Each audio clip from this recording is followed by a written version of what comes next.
नमस्कार काका, में आपका स्वागत है। आज हम बात करने वाले हैं कि पाकिस्तान मध्यस्थता कर रहा है और तुर्की मध्यस्थता कर रहा है, जो इजराइल और ईरान और अमेरिका में युद्ध चल रहा है। अच्छा, आप इसमें देखिए कि बात कौन कर रहा है। अमेरिका और ईरान बात कर रहे हैं, इजराइल का कोई प्रतिनिधि इसमें नहीं है। और कहा जा रहा है कि पाकिस्तान के जनरल आसिफ मुनीर ट्रंप से बात कर रहा है, और जो वहाँ का प्रधानमंत्री है नवाज शहबाज शरीफ, वो ईरान के जो मंत्री है, विदेश मंत्री पेजेस्कियन, राष्ट्रपति पेजेस्कियन, उनसे बात कर रहा है। आपको ऐसा लगता है कि पाकिस्तान इस हालत में है कि वो मध्यस्थता कर पाए, जिसके देश में उसी के नागरिकों को यूएस एम्बेसी के बाहर 50 लोगों को गोली से मार दिया गया हो, या जिस दिन वहाँ के जो अली खामनेई मरे थे, उन बम गिरा के मारा था यूएसए ने। उसके बाद ये वहाँ के यूएस काउंसलेट के बाहर ये सब धरना प्रदर्शन किए थे, और पाकिस्तान अपने ही नागरिकों को 50 लोगों को मार दिया और यूएस के आर्मी ने उनको मार दिया। आपको लगता है कि वो इस हालत में है कि मध्यस्थता कर पाएगा? और मध्यस्थता कौन करता है? एक दोस्त करता है, एक पावरफुल लीडर करता है।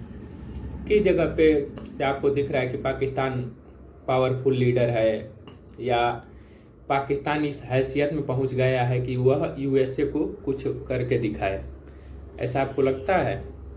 दोस्त होने के लिए 2-3 कंडीशन होती हैं। पहला, या तो आप मेंटल स्टेटस आप उसके बराबर रहिए, आप कल्चरली बराबर रहिए, आप खुले माइंड के होने चाहिए, या आपका जो मीटिंग ऑफ माइंड की कंडीशन होनी चाहिए वह इक्वली होनी चाहिए। दूसरी कि आप आर्थिक मजबूत हों। किस जगह से पाकिस्तान ऐसा लग रहा है? हाँ, पाकिस्तान इसलिए है इम्पोर्टेंट अमेरिका के लिए कि पाकिस्तान के पास परमाणु बम है, उसके पास एक जगह है बैठने के लिए जहाँ पे कोई वार जल्दी, क्योंकि वह अमेरिका का पिट्ठू है और एक मुस्लिम कंट्री है, इसलिए ईरान ना उस पर हमला करेगा, और ना अमेरिका का पिट्ठू है इसलिए अमेरिका उस पर हमला नहीं करेगा। लेकिन इजराइल का क्या? अगर मान लीजिए अगर इतना ही अमेरिका की बातों में दम होता तो मिडिल ईस्ट में और इजराइल और ईरान में लगातार मिसाइलों का गिरना एक दूसरे के क्षेत्र पे कैसे हो रहा होता। जो ट्रम्प के कहने के बावजूद भी मिडिल ईस्ट में ईरान ने मिसाइलें दागी हैं, इजराइल ने ईरान पे दागा है और ईरान ने इजराइल पे दागा है। आपको लगता है कि इजराइल इस जो पीस टॉक हो रहा है उस पर अमल करेगा? कभी नहीं, इजराइल कभी भी नहीं चाहेगा।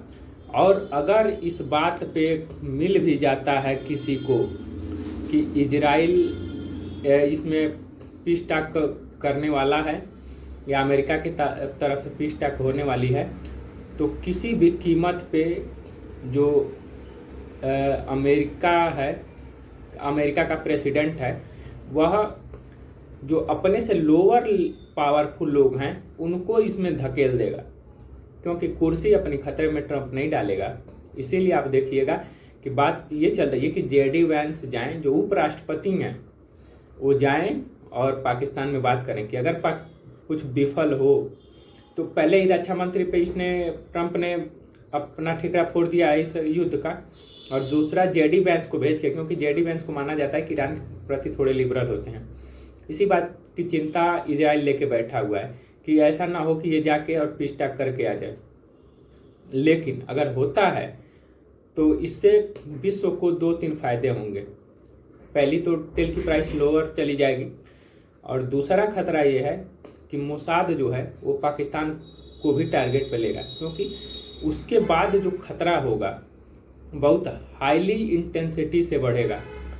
सऊदी अरबिया और पाकिस्तान में करार हुआ है कि अगर एक दूसरे पर कोई हमला करता है तो हम एक दूसरे देश को मानेंगे कि हमारी संप्रभुता पे हमला है।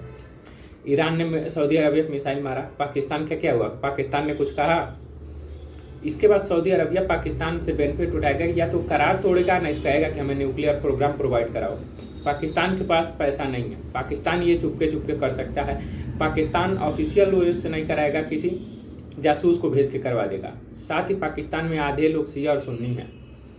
शिया सुन्नी की अगर वहाँ पे युद्ध छिड़ता है तो कुछ लोग ईरान को भी प्रोवाइड करेंगे, और मोसाद ये कभी नहीं चाहेगी, इजराइल ये कभी नहीं चाहेगा, अमेरिका कभी नहीं चाहेगा। हो सकता है अमेरिका पाकिस्तान के पूरे न्यूक्लियर प्रोग्राम को अपने कब्जे में कर ले धीरे धीरे, और आसिम मुनीर को और शहबाज शरीफ को हटा के रिजाइम ही चेंज कर दे। बात ईरान की चल रही है, लेकिन पाकिस्तान पे टारगेट उसका है, आप मानिए या न मानिए। आने वाले समय में आप बस सोच के देखिए ना, किसी देश में अगर कोई नागरिक 50 लोग मारे जाते हैं और अभी दूसरे देश के आर्मी आके वहाँ पे मार देती है, वो दूसरा देश रहता तो जल जाता, लेकिन वहाँ पे आर्मी ने कंट्रोल कर लिया ना, 50 लोग मर गए, कुछ हुआ। और उसी कौम को पाकिस्तान के आसिफ मुनीर ने कहा कि अगर तुम्हें इतनी टेंशन है तो तुम ईरान चले जाओ। ये भाषा जो है ईरान एक्सेप्ट करेगा कभी? पाकिस्तान पे कभी भरोसा करेगा? ये बस सोच के आप देखिए, नहीं करेगा। क्योंकि वहाँ पे भी एक तरीके से देखा जाए तो पूरा पपेट बना हुआ है यूएसए का। हाँ, एक माध्यम है कि चलो इसको इस्तेमाल करते हैं, नहीं हुआ तो टिकरा फोड़ देंगे। जैसे ट्रंप है, उसको मुफ्त लोग चाहिए ना, जैसे ऐसे लोग चाहिए कि जी हजूरी जी मालिक करते रहें, जैसे आजकल हर जगह हो रहा है ना। हर आदमी चाह रहा है कि कोई ऐसा है, उसको उसकी उपलब्धि से नहीं मतलब है, उसको उसके दिमाग से नहीं मतलब है, उसको इसलिए मतलब है कि जिसको चाहे डांट दे। जैसे उसने यूक्रेन के प्रेसिडेंट को डांटा। अब रसिया तेल बेच रहा था तो यूक्रेन ने उसके ऑयल फैक्ट्री पर हमला कर दिया, बिना यूएसए के जानकारी को हमला करेगा?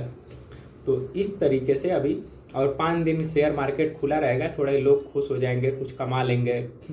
हर सुबह जब होगी अमेरिका में मार्केट खुलेंगे, उससे पहले देखिएगा ट्रम्प का हर रोज बयान आएगा कि यार हमने ये किया, हमने ये बात किया, ये बात, कि मार्केट भागे, वहाँ के लोग थोड़े स्टेबल हो जाएं, थोड़े पैसे कमा लें। और फिर जैसे साप्ताहिक बंदी होती है, शुक्रवार को बंद होगा, उसके बाद आप देखिएगा क्या होगा।